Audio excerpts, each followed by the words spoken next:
people get so hung up on that. And I had a client who was really fall into that trap in session with me. And so we were really just trying to, um, you know, figure out some things so he could sort himself out with whatever issues he had going on at the time. And so part of my approach and understanding of therapy is sort of opponent processing. It's like we have to sort of spar a little bit, and you push and I push, and then maybe we find, the sweet spot for you. And so, but that wasn't working. And so I simply asked him, I said, so how does the world work? And so he gave me a couple of things, and I said, so is that it? That's pretty much how the whole complex world works.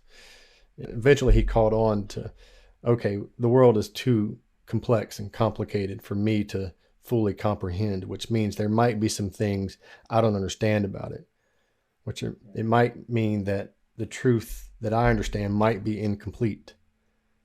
And I might be leaving some things on the table that could be of significant value to me.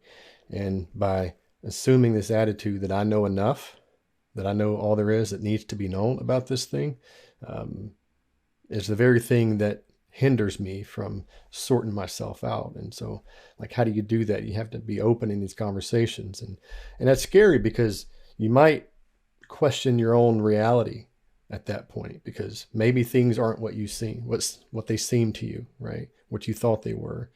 And so, and that's scary because one, it's your reality. Two, how much of our identity is wrapped up in our beliefs. And like that's a real thing to contend with. It's tough, so to to invite someone to be open with a discussion or dialogue about that thing, may be perceived and experienced as a threat to their existence, a threat to their identity.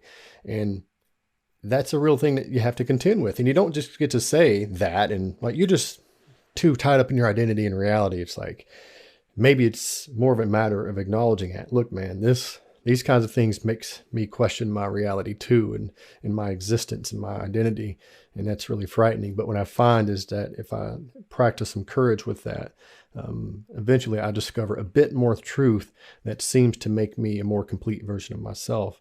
And that's always worthwhile. It's always meaningful. The outcomes are always meaningful when I do that sooner or later, and it's like, how is that not appealing?